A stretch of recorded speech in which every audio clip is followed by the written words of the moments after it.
Kentucky's Voice is your home for real news, real people, and real answers. This is your moment to rise, speak up, and be part of a movement that's changing the narrative in the Commonwealth. Kentucky's Voice is calling on bold citizen journalists, fearless editors, and those unafraid to speak truth in the public square. Volunteer, intern, contribute. Scan the QR code or visit kyvoice.org to join the fight. This is more than media. This is your moment. You are Kentucky's voice.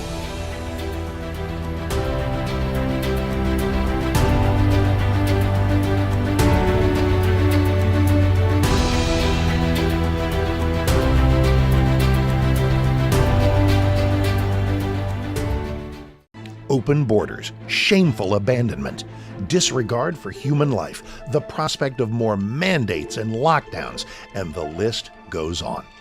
Now more than ever, we need to stick together. Voting alone is not enough. We must use our dollars to support like-minded companies that fight for our rights and beliefs. Patriot Mobile is America's only Christian conservative wireless provider who shares your values. Last year, we gave more than $500,000 to conservative causes. With your support, we'll give more than $1.5 million this year. It's time to band together and support companies that truly love America and fight for our freedoms. Will you join us?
Kentucky's Voice is your home for real news, real people, and real answers.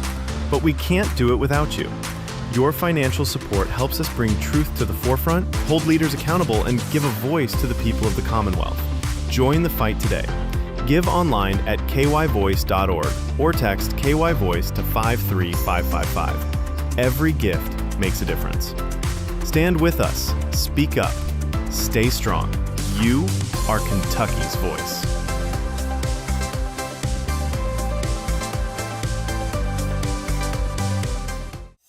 Are you ready to stand for truth? Kentucky is at a crossroads, and we need voices that won't back down. This is your moment to rise, speak up, and be part of a movement that's changing the narrative in the Commonwealth. Kentucky's Voice is calling on bold citizen journalists, fearless editors, and those unafraid to speak truth in the public square. Volunteer, intern, contribute. Scan the QR code or visit kyvoice.org to join the fight. This is more than media. This is your moment. You are Kentucky's voice.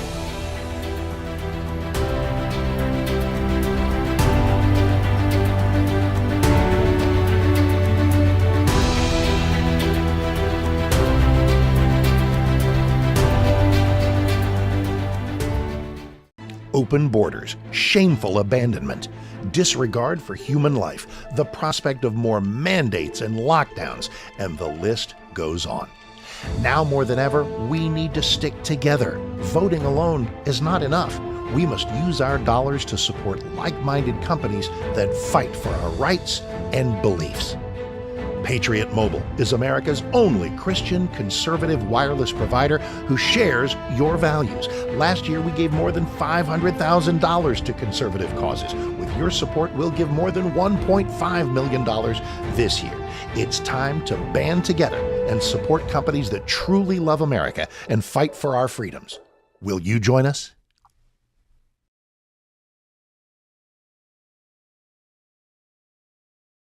Kentucky's Voice Radio, covering the latest state and local issues with Tom Fallbush, Bob Scott, and Jim Waters. And happy Friday to you, Kentucky. This is David Walls, Executive Director of the Family Foundation of Kentucky, and you're listening to Kentucky's Voice, where faith, family, and freedom are always at the center of the conversation.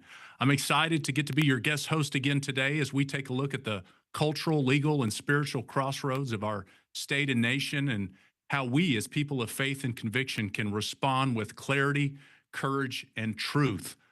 It's good to be on the program again. For those that may not be familiar with the Family Foundation, we are a Christian public policy organization on the front lines defending Kentucky families and the biblical values that make them strong. We work toward a vision of a state and a nation where God is honored, religious freedom flourishes, families thrive, and life is cherished. And you can learn more, as always, at our website at kentuckyfamily.org to get plugged in, to receive our action alerts, our prayer devotionals, and other resources for your church, and so much more. But again, I hope you're staying warm with this ongoing frigidity underway in Frankfurt. This is our 60-day budget session. Very important legislative session that's going on right now. And, here at the Family Foundation, we seek to educate and equip folks about God-honoring public policy. And there's been some really important bills that have already been filed this legislative session that we just want to make listeners and viewers aware of if you're not already. One of those is House Bill 170 by Representative T.J. Roberts. This is an important bill to strengthen Kentucky's existing Religious Freedom Restoration Act. We recognize that our religious freedom is our most foundational, our first freedom. But Kentucky has some holes and gap in our state religious freedom protections.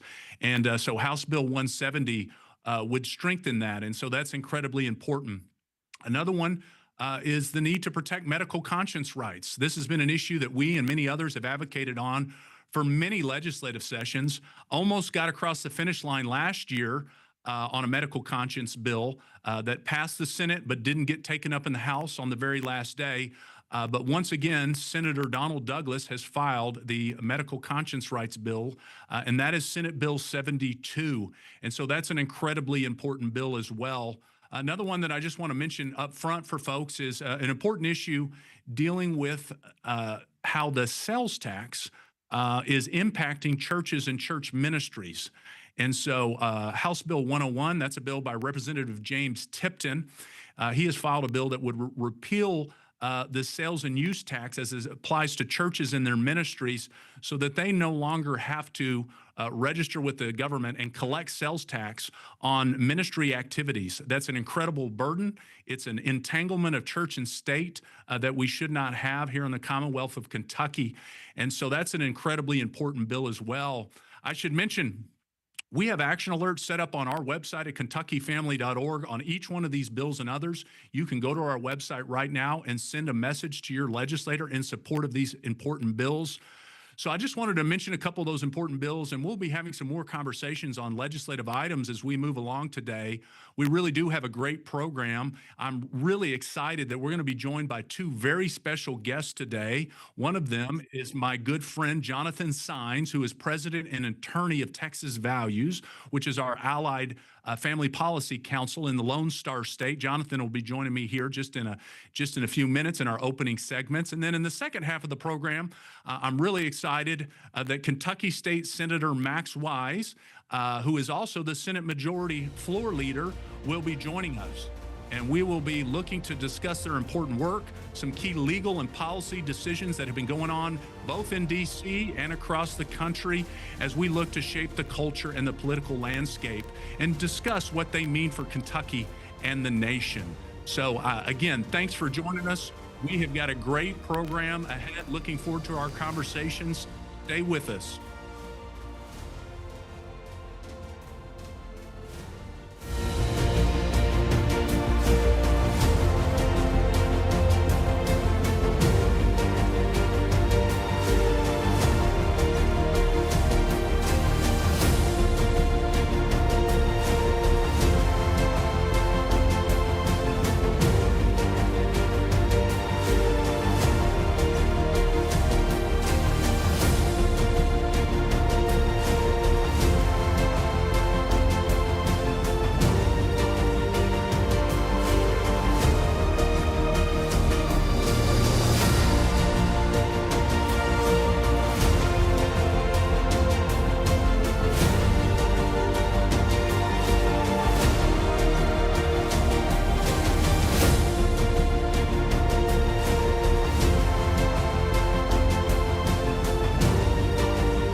Kentucky's Voice Radio, online at kyvoice.org.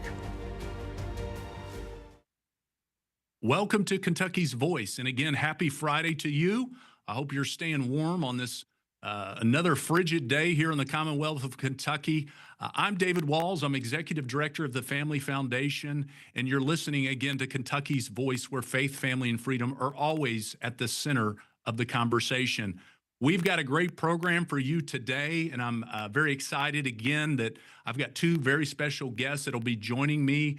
First, Jonathan Sines, who is president and attorney of Texas Values. And then in the second half of the program, I'm excited that our Kentucky State Senator, Max Wise, who's just a great pro-family, pro-life champion in our Kentucky General Assembly, is going to be joining me.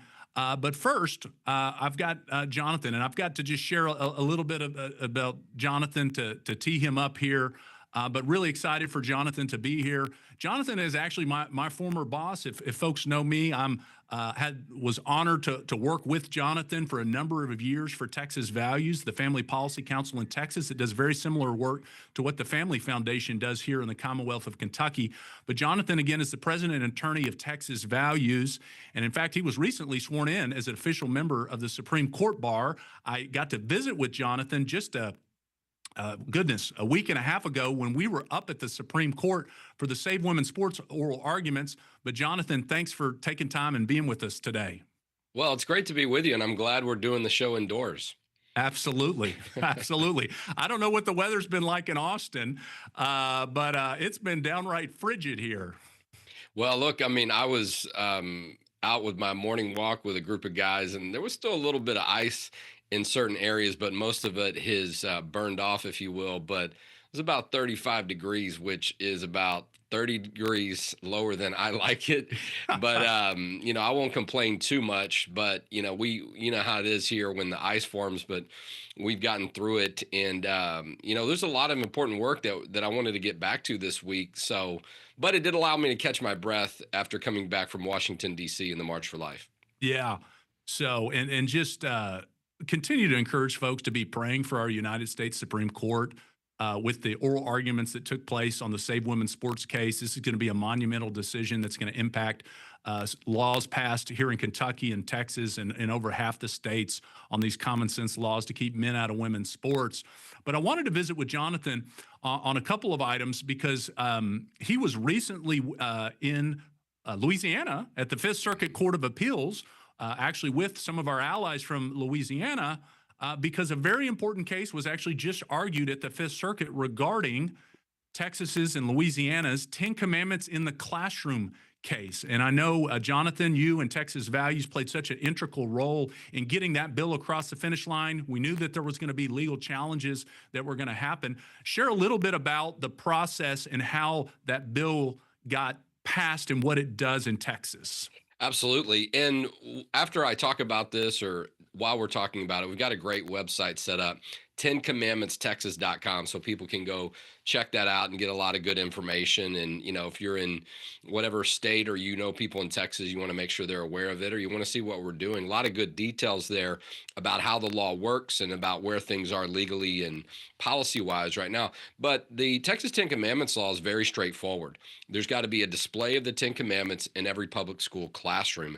Now, the legislation does give certain measurements and suggestions and requirements on the size of it and things of that nature. It can't be hidden in some corner. It has to be in a place in the classroom that people can actually see it. But other than that, that's it. It has to be displayed, but it's not required for students to read it. It's not required for students to believe it. It's not even required for students to acknowledge that they saw it when they were in the classroom. But the law does require that this display be in every public school classroom, which could be a lot of public school classrooms across the state of Texas. There are 1,200 school districts in the state of Texas. We estimate there are about 300,000 public school classrooms. So it's a lot of ground to cover. But the way that the law works is people donate the posters to the school districts, and then the school districts hang them up. And so it doesn't cost taxpayers any money. So it's not requiring funds to be used for this. I don't think that would be much of a concern. if that was the case, but that is not how the law is written. So it just gives a little bit more strength there across the board for people constitutionally. And, look, Louisiana's got a similar law. Arkansas is taking a look at this. Other states are looking at this. But the reason for this is to make sure students are aware of the historical and significance of the Ten Commandments and their connection to law and policy as a part of America's founding. There were Ten Commandments displays in public school classrooms for many years until a case in 1980 of Stone v. Graham. And so a Kentucky case, yeah, Jonathan. That's right. I don't want to rub it in a little bit on you there, but that is where it came from. But hey, good news. I think, that case is about to matter no more because the Fifth Circuit, there was a lot of discussion about this. But nonetheless, so there's some history of this. So it's not like Texas and Louisiana and other states are all of a sudden doing this. That's another reason why it's constitutional, why it's relevant. This is what schools were doing for a long time prior to the 1980 court decision. Yeah, well, Jonathan, it's really it really is. We're seeing the ramifications in culture right now of a public school system that removed God from the classroom. And really, nothing was symbolizes more than that than maybe removing the Ten Commandments. And obviously, there were the prayer cases as well. But Jonathan, so the bill passed. I've seen, been following some of what's going on. Are we still seeing those anti-religious freedom advocates trying to keep the Ten Commandments out of the classroom? With absolutely. The challenge. Share a little bit about what happened at the Fifth Circuit. You'll remember from your time here that, we categorize those groups as, ban the Bible advocates, if you will, because a lot of times that's what they're trying to do in a variety of ways. But this bill is just about the Ten Commandments, and it's not about anything specific in whatever, Bible readings. Obviously, the Ten Commandments come from the Old Testament of the Bible. But yeah, there's been people that have squawked about it and expressed their concern, but a lot of times it's a misunderstanding of how the law works and what it requires. And like, oh, the kids don't have to read it. They don't have to believe it. It's not even being taught.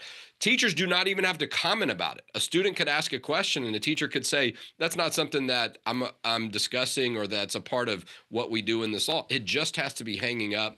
And that is a display, just like a lot of other displays that are part of America's founding. Our national motto, "In God We Trust," the Declaration of Independence, a lot of these documents that were part of America's founding. And the Supreme Court has said before that there is historical significance of the Ten Commandments being seen publicly. We know there's a Ten Commandments monument on the Texas Capitol grounds that was upheld at the U.S. Supreme Court in 2005, argued before the U.S. Supreme Court by our current governor, Greg Abbott, who was Attorney General at the time. But nonetheless, the ACLU brought some New York lawyers down to Texas. That is exactly what happened, and they've sued to stop it. There is a court decision in place. There's two of them, but it only impacts 25 out of the 1,200 school districts in the state of Texas. So the rest of the state should be following this law. But I think we're going to have victory. So this case gets appealed to the Fifth Circuit. And here's the significance thing, too. A lot of times when court cases are appealed to the federal Fifth Circuit or the federal Court of Appeals, whatever part of the state, the country it is, it's usually three judges, a three-judge panel, because there are more than that on this court. But they decided to hear it en banc, basically the entire court. There were 7 judges in the courtroom in New Orleans. And the Fifth Circuit is Texas, Louisiana, and Mississippi. There are a collection of states that make up the Fifth Circuit. That's why this case was being heard in New Orleans, Louisiana, and not Texas. But Texas and Louisiana's laws were up there together being reviewed. And so you had all 17 judges, like in the shape of like a horseshoe, right? Yeah. I just barely got into the courtroom. The courtroom was overflowed. The overflow room was overflowed. The governor of Louisiana was there. The attorney general of Louisiana was there. But the Solicitor Generals, the top appeals lawyers for each state, were arguing the case. And I tell you what, the ACLU lawyer, he was in trouble from the beginning. Jim Ho, who used to be the Solicitor General for Texas, is on the Fifth Circuit Court of Appeals. And basically, he got to a position where the ACLU was admitting if you read the Declaration of Independence or you recite the Pledge of Allegiance in public school classrooms, that also would be unconstitutional. And it just baffled the judges. Like, we've already ruled on these things before. Yeah, Jonathan, it's so ridiculous. It seems to me now that the ACLU's understanding of these issues would really just flip completely upside down the founding of this country and our religious heritage. No, you're right. And they're still going through the stages of grief because the Coach Joe Kennedy case at the U.S. Supreme Court restored a religious liberty standard that was there before, and means that the ACLU is no longer going to win these type of challenges. Yeah. Well, we were blessed to have Coach Kennedy on this program here last year. Yeah. But Jonathan, you mentioned the Ten Commandments Monument at the Texas Capitol grounds. And if listeners may know, if you're not aware, here in the Commonwealth of Kentucky, we were thankfully blessed to help support the effort to get the Ten Commandments Monument, which almost looks identical to the Texas one, put back to the Kentucky Capitol grounds right before the end of the year. And we certainly thank God for that, and the work of so many in the General Assembly, and our work of our friends, Jonathan, at First Liberty as well. Yep. But as we've been saying, we got the Ten Commandments restored to its proper place on the Capitol grounds. But what's good for the Capitol, what's good for our legislators, must be good for the students of the Commonwealth of Kentucky as well. And so I am just thankful for the work that Texas and Louisiana and so many others are doing. And I think, while that is the Fifth Circuit, and here in Kentucky, we're in the Sixth Circuit, I think we and so many others are going to be looking to what the Fifth Circuit does in that case. And my hope and prayer is that it continues to build momentum here in the Commonwealth of Kentucky so we can get the Ten Commandments Monument restored to the classroom as well. Well, Jonathan's going to be with us in the next segment, and so I appreciate him hanging with us as we talk about some important pro-life issues. Stay tuned. Are you ready to stand for truth? Kentucky is at a crossroads, and we need voices that won't back down. This is your moment to rise, speak up, and be part of a movement that's changing the narrative in the Commonwealth. Kentucky's Voice is calling on bold citizen journalists, fearless editors, and those unafraid to speak truth in the public square. Volunteer, intern, contribute. Scan the QR code or visit kyvoice.org to join the fight. This is more than media. This is your moment. You are Kentucky's voice.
Now, back to Kentucky's Voice Radio, online at kyvoice.org.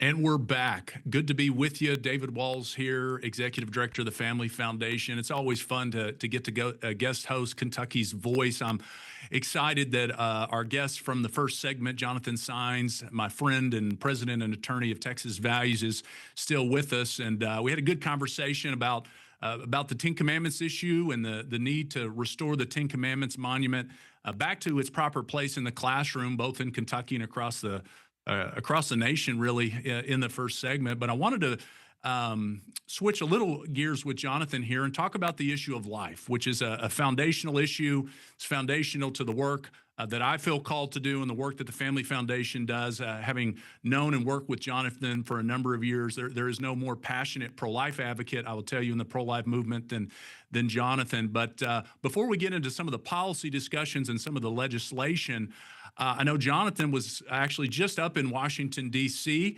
At the March for Life. And looked like he had a great time. Looked like they had a phenomenal crowd up there, and I saw that actually he got to connect and see some of our Kentucky folks that were up there as well. But Jonathan, what are your reflections just from the state of the pro-life movement, having just been at the nation's largest pro-life gathering? Well, look, it was exciting and wonderful to be in Washington, D.C. for the March for Life. And, the field of it's changed a little bit since Roe versus Wade was overturned by the Dobbs v. Jackson case in 2022. But you wouldn't know that being at this event. I mean, the crowd is just as big. I mean, the Vice President of the United States was there speaking. Mike Johnson, the Speaker of the House, who's, from Louisiana, was there and close with a lot of our friends and colleagues. And I did some legal work with Mike Johnson many years ago with our friends at First Liberty Institute. But just a lot of excitement. And this is what I tell people that have never been before: do not be surprised when you go and you see that the overwhelming majority of people are young people. They are teenagers, they are college students, they are part of college and high school groups. As a matter of fact, that's why I was there. I was chaperoning the high school group from my students' high school, which I do from time to time. I go up there sometimes professionally. But I also had jeans on, and your crowd may not know this, but a lot of times people see me a lot in suit, and I'm like, yeah, I had blue jeans on walking through, but just an incredible, exciting atmosphere. And the weather was mild. Sometimes it's snowing, at this time of year up in DC, but that doesn't stop people. And, and the other thing too, it's an overwhelmingly polite and, upbeat kind of crowd, right? I mean, these are people that care about life, right? They care about other people. The other thing that was a little bit different, I didn't see a lot of protesters, and usually there's not a ton of them and a lot of hostility, but you'll see a little bit from time to time. And even the students remarked, they were like, wow, Mr. Signs or my kid's dad. I didn't see a lot of people protesting. There really was, I think we may have saw one instance of it. And so I do think that's an indication of how strong the pro-life movement is. But momentum is on our side. And there's still a lot of work to do on the life issue. And I was having some conversations when I was up there. I was at the White House. I was at the U.S. Capitol with the group and for other reasons. And so, but there's a lot of things that are going in the right direction. Texas has been leading on that. A lot of other great states. And we've got a president who supports the life issue. He did a video that was there at the March for Life, but he was the first president that spoke at the March for Life several years ago. And so, again, still a lot of work to do on the life issue, but I do think momentum is on our side. And I do think publicly people understand this issue a lot more. The Texas heartbeat law had a lot to do with that. When people are like, wow, a baby at 6 weeks has a heartbeat. Why are we not protecting it? And so, but, we'll be looking at those strategies. But I love being around that environment because it is very encouraging. There's a lot of enthusiasm, and it shows you this next generation, they're ready to lead, and they're ready to have their voice heard, and they're ready to make a difference. Yeah. Well, that's encouraging. And I want to share with folks and just remind folks that in the Commonwealth of Kentucky, our March for Life at the Kentucky Capitol will be coming up on March 11th. So I encourage folks, we're a sponsor of that event with our good friends at Kentucky Right to Life and Adia Wushner. And they do such great work, but encourage folks to mark that on your calendar. And if you can, make plans to join us as we March for Life here in Kentucky on March 11th. But Jonathan, while there has been some encouraging things, certainly in pro-life states like Kentucky and Texas, have made some strides defending the preborn. And, I think these marches remind us, certainly the National March for Life, that the battle to protect the preborn is something that has to be fought continually, day by day. We have to fight it at the federal level. We have to fight it at the state level. We have to fight it at the local level.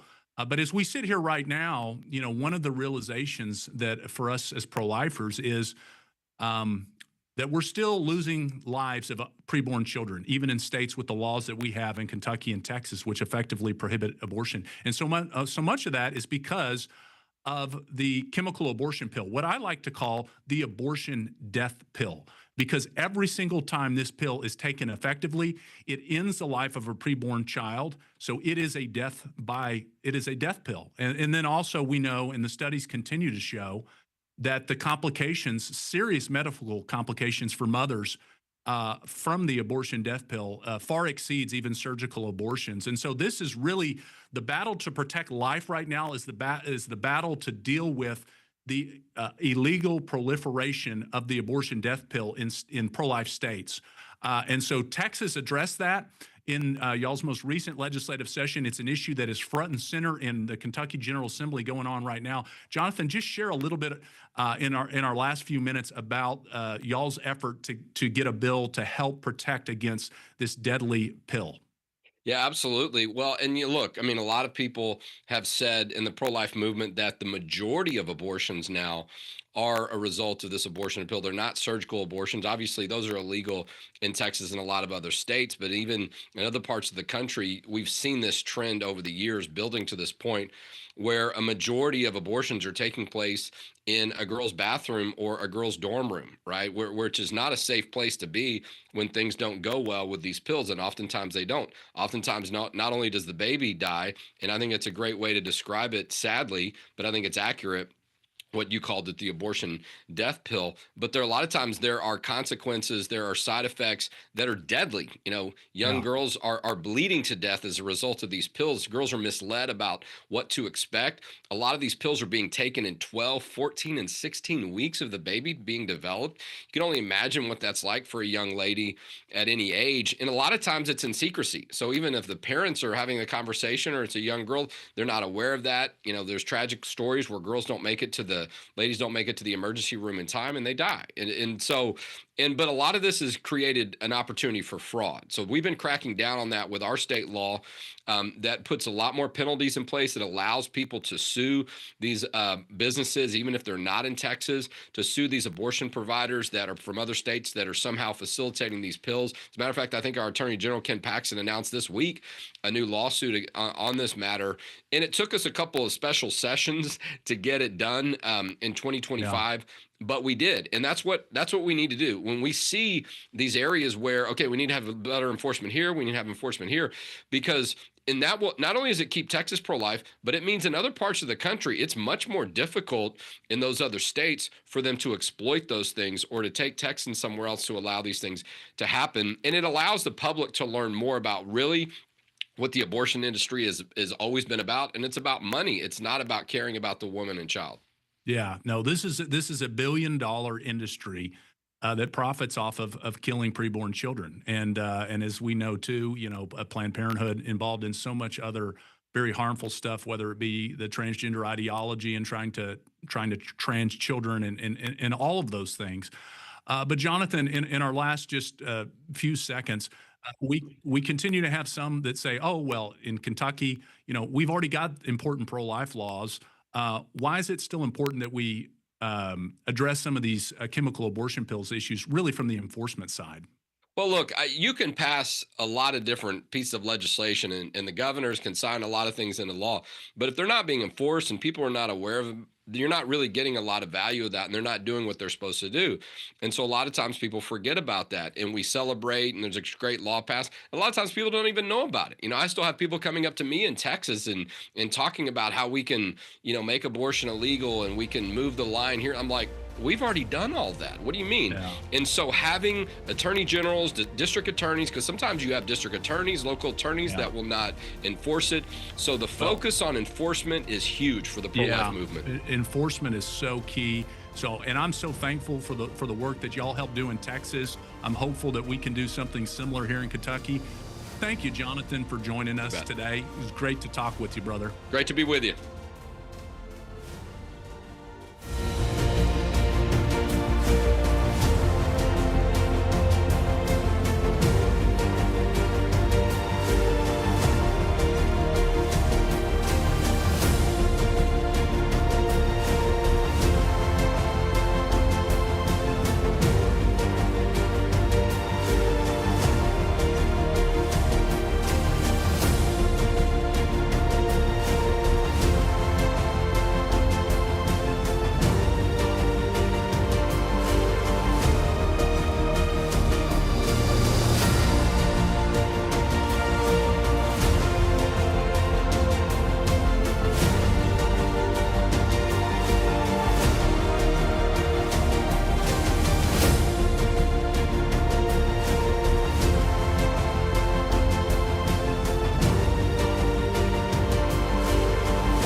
Back to Kentucky's Voice Radio, online at kyvoice.org.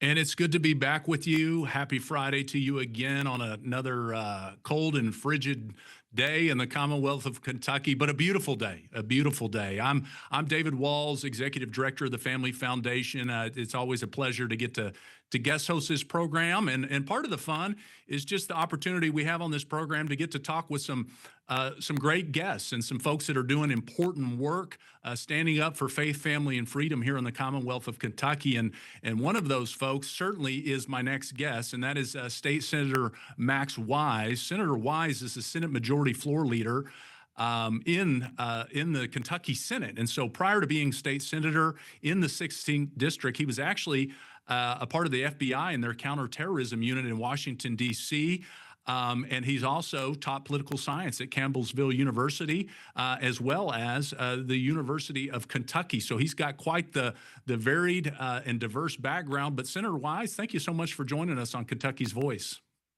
David, thank you for having me on, my friend. Well, Senator Wise, I'd love to just, because I think this is the first time you've been able to join Kentucky's Voice program, and you're in such an important role and leadership role in the Kentucky Senate, but just would love to give you an opportunity just to share a little bit about yourself and what led you to run for office and to continue serving in the leadership role that you're in now. Well, appreciate that opportunity, and it's an honor to be on your show and to speak with you and all of your listeners that you have. My background is kind of unique and diverse. I was never an elected official before running for the Kentucky State Senate in May. This will be my 12th year as an elected official.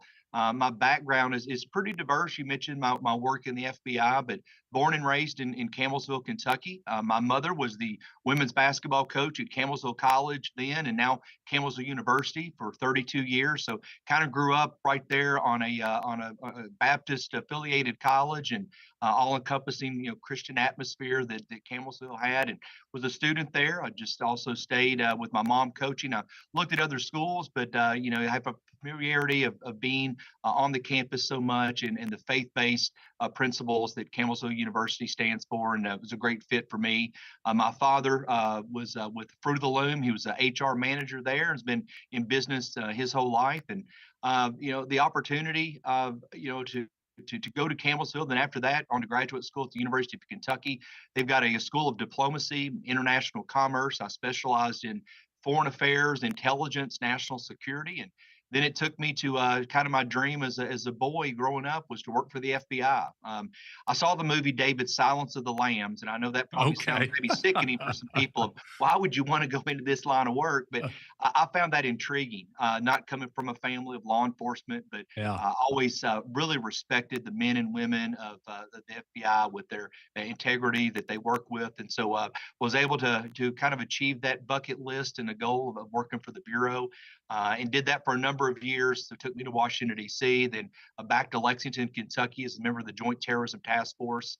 And my wife, Heather, was in dental school during that time at the University of Kentucky. And then she decided to make the move back to my hometown of Campbellsville, and she's from Glasgow, Kentucky. And then with the Bureau, kind of put that to the side because I didn't want to make another move that sometimes the Bureau does for some of their employees. And a great decision for me to get back in my hometown community, and opportunity then to run for office in the Kentucky State Senate. And it's kind of where I've been since then. I love the work that I do.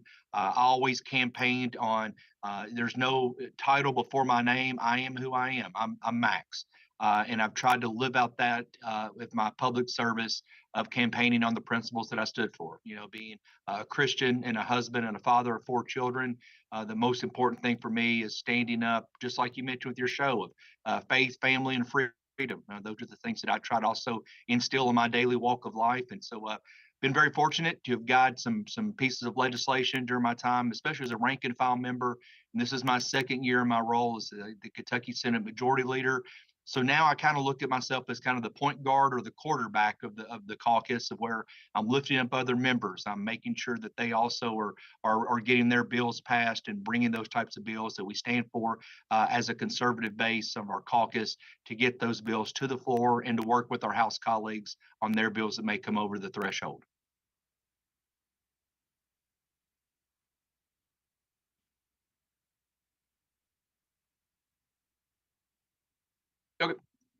And so, just working alongside in my role there of House colleagues, Senate colleagues, of getting, our legislation, forth and to hopefully become some good conservative piece of legislation into law.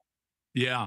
Well, and as I was saying, we're continue to be so thankful for your leadership, and I think it's really important for folks to know the importance of. Obviously, we're thankful for all those that have the calling to serve and to seek to honor the Lord in particular as serving as ministers of government. But also, it's so incredibly important, I think, for folks to understand the importance of the leadership positions in both chambers. They really do kind of serve as the gatekeepers of important pieces of legislation in both chambers. And so when you have folks in leadership like Senator Wise and other good folks in leadership, but when you have folks in leadership that are really willing to do what you said, which is to lead is to serve and to build up the other members that you're serving, because that's just that's what leadership is, and I think we've seen even in the last year or so since you've been on the leadership team, how the effectiveness of your leadership. So we're thankful for that. One of the big issues that I wanted to talk with you about, and listeners of this program and followers of the Family Foundation and our work will be familiar with, but Senator Wise was the lead author on Senate Bill 150 that passed 2 years ago now.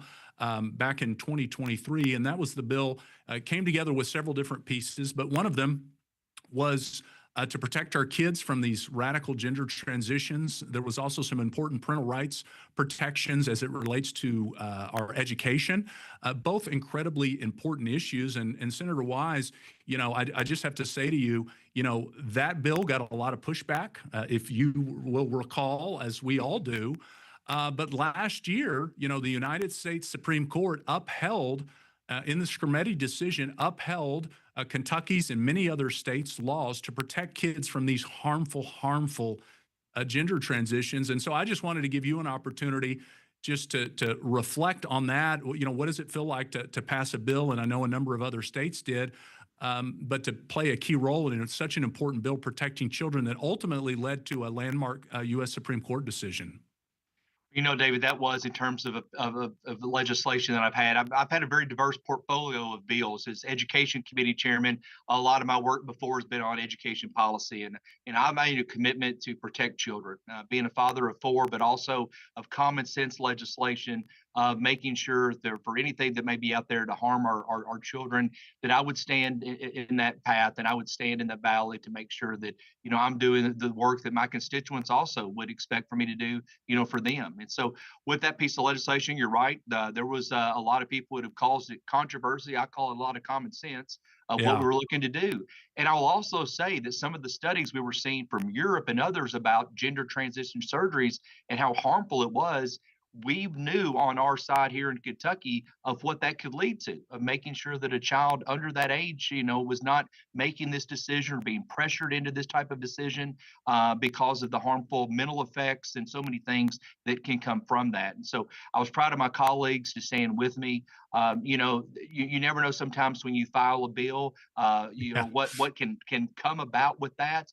But at the end of the day, that bill also dealt with bathroom issues. We worked on the House side with some legislation that had been filed over there, and so we kind of made it an omnibus bill that was centered around pronouns, of not forcing a teacher and a school employee to have to call a child by a pronoun. And so, with that, I was very humbled that my caucus, allowed me to carry a bill such as that, and to see, at the end of the day, what we were able to achieve here in Kentucky. And then, as you mentioned, anything that goes up to the Supreme Court and then also that can be upheld of the laws that we're passing here in Kentucky, that's a great win for us in the Commonwealth.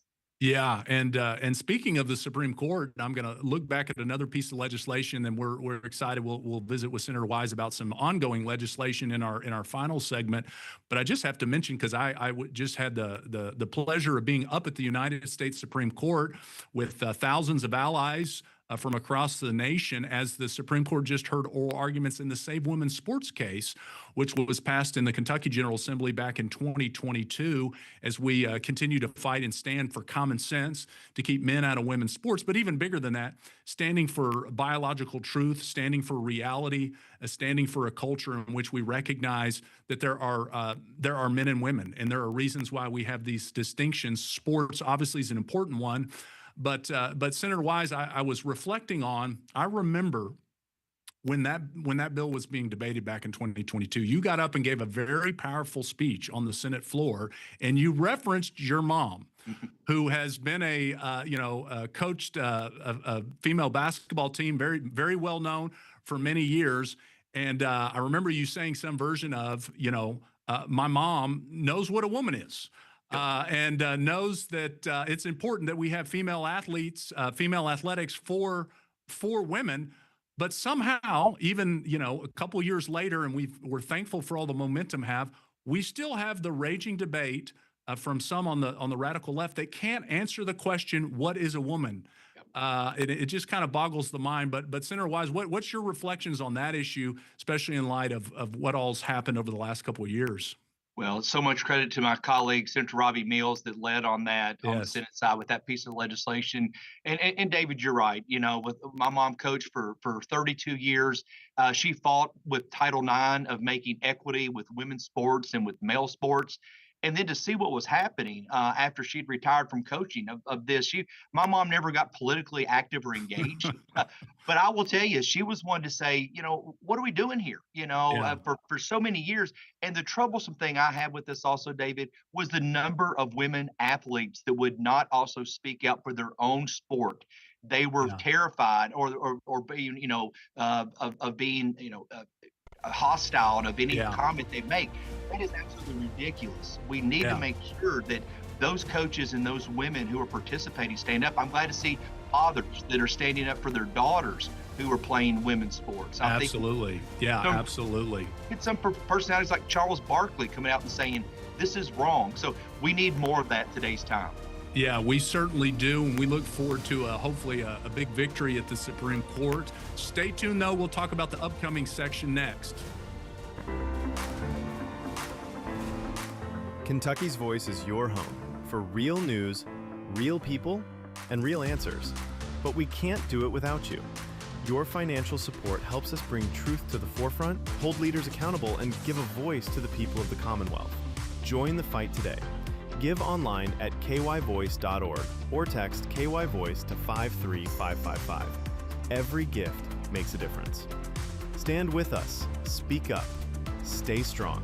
You are Kentucky's voice.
to Kentucky's Voice Radio online at kyvoice.org. And we're back for the final segment. Man, time flies when you're having fun. Happy Friday to you. I'm again David Walls, Executive Director of the Family Foundation. Always a blessing to get to guest host this great program and just be a part of what's going on here with Kentucky's Voice as we continue to try to build a growing conservative pro-family grassroots movement across Kentucky.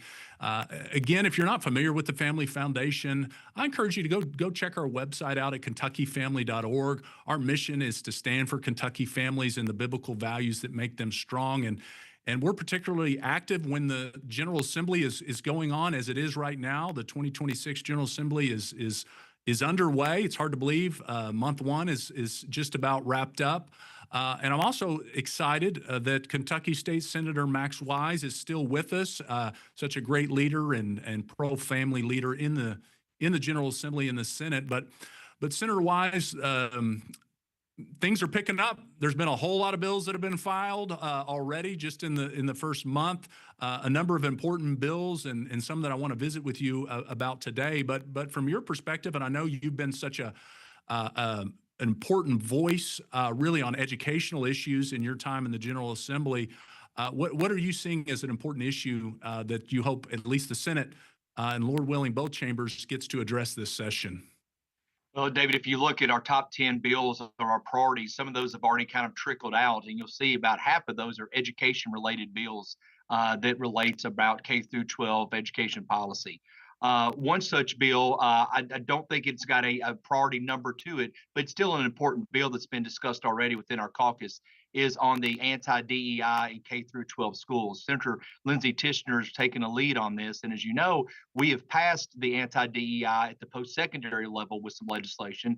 And we've seen the positive effects that have came from that on post-secondary. But even with K through 12, Senator Tishner's done a really good job of getting some key pieces of evidence that has not came out just of the largest school district being Jefferson County Public Schools, but there are other districts still around the Commonwealth of Kentucky where she has been provided some evidence and some artifacts of this type of teaching style or this type of curriculum has been given to elementary-based classrooms. And so Senator Tishner has provided that to our caucus. We've had a really good discussion around that topic. Being a 60-day session, we kind of say it's kind of like a leaky faucet as bills to start to trickle out. But I think you're going to see a lot of momentum around that and a lot of comments that's going to be with Senator Tishner's bill as it relates to anti-DEI with K through 12.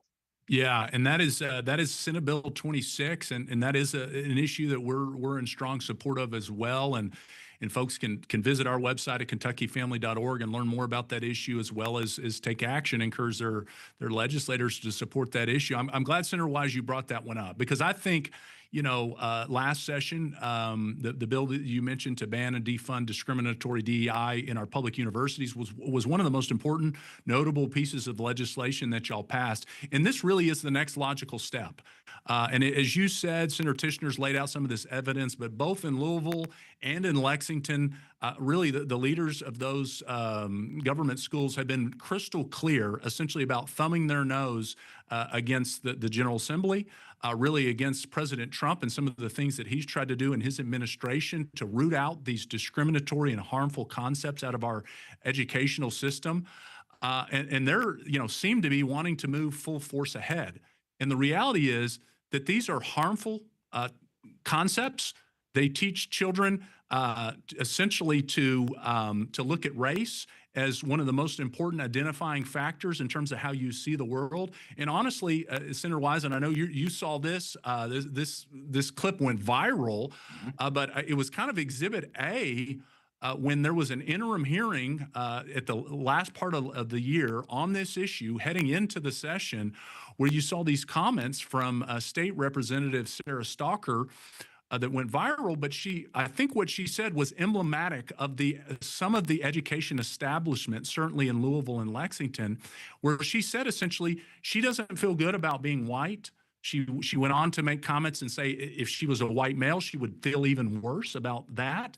And then she really wanted to see this whole framework continue to be in the public education system. And I don't know about you, Senator Wise, but I think we need to be telling the kids the exact opposite. They need to be focusing on learning, and they don't need to be focusing on dividing themselves by race.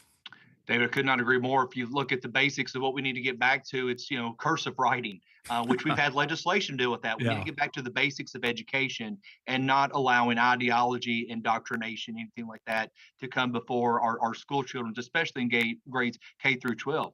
I'll say this too, Chairman Steve West is also a supporter of what Senator Tishner is doing with this. And a lot of times, David, the education committee is not looking for issues. They find us. And when Yes. Representative Stalker, and our testimony that's provided, that all of a sudden shone a spotlight and a magnifying glass on what is happening in Kentucky with comments such as that. And so I think that particular issue really got a lot of momentum even behind it, that the legislature needs to be looking at this.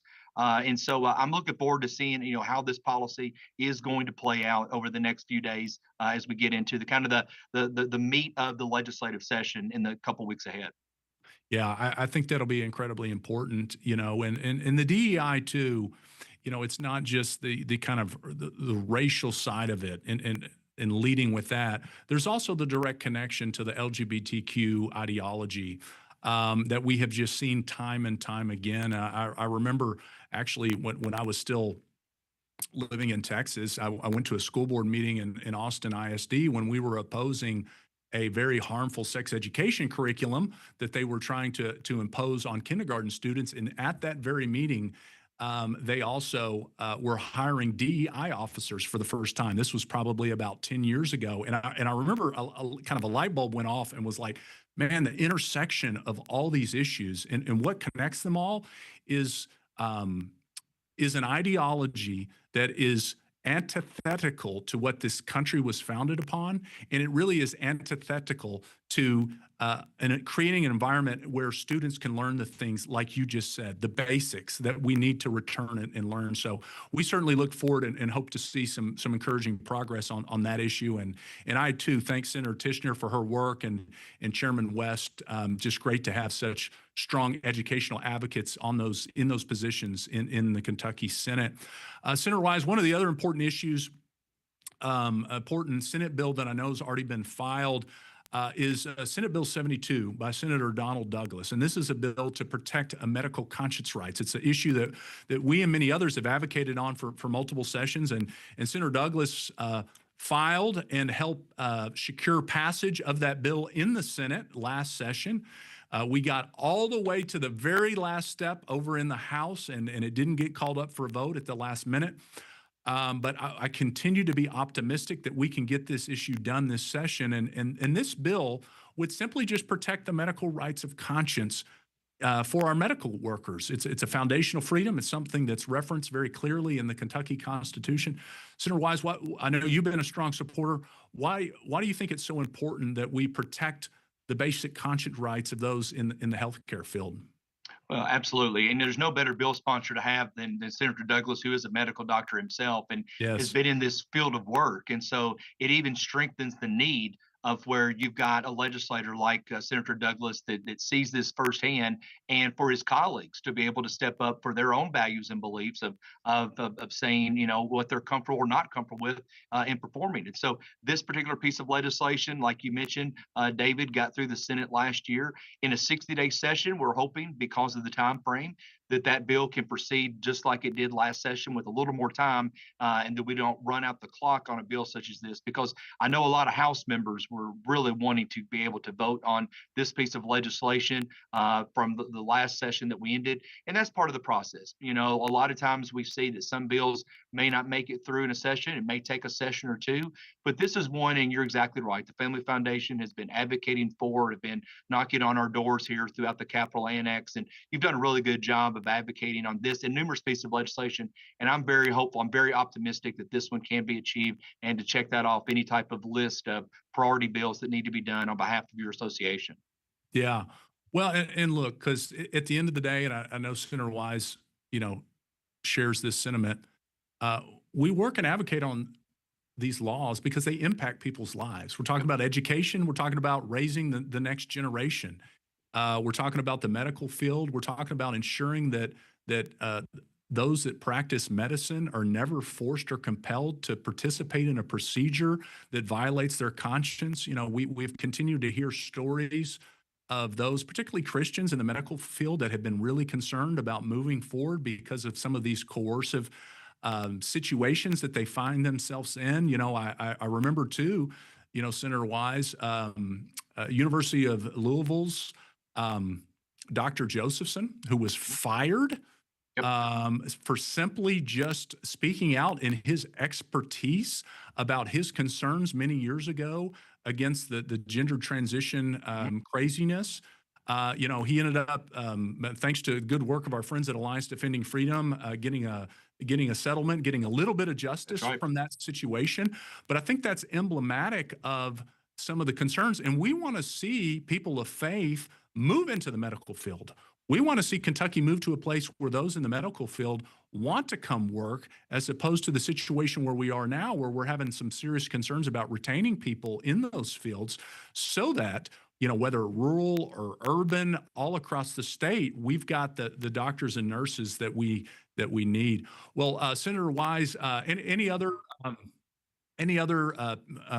issues that you're working on closely that you'd like to share with our audience in our last few moments? You know, just to stay engaged, I've always encouraged constituents and followers, you know, to monitor. There's everything at today's fingertips. We may not be allowing visitors into the Senate chamber or the House chambers because of a temporary location, but that still doesn't mean that they cannot continue contacting legislators, visiting us in our offices in the Capitol Annex, as well as social media. We have live streams that are out there, YouTube channels, so many ways for them to monitor things. There's a lot of good House bills, especially as it relates around faith, family, and freedom, that I am monitoring, even though they've not made their way yet, some of those onto the Senate floor or into our hands in the Senate for our committee hearing. But, you know, it's my job also to work with Leader Rudy on the other side. If I see some things that have been filed on the House side saying, hey, would love to have that over into the Senate chambers. And so that communication is ongoing.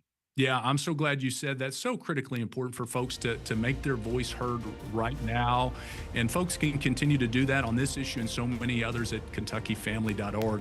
Well, that's all for today's Kentucky Voice. A big thank you to my guest, Jonathan Saenz, and also Senator Max Wise. Senator Wise, thank you for joining us from your busy schedule today.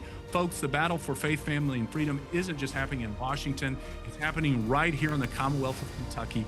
Let's keep standing for faith, family, and freedom. God bless.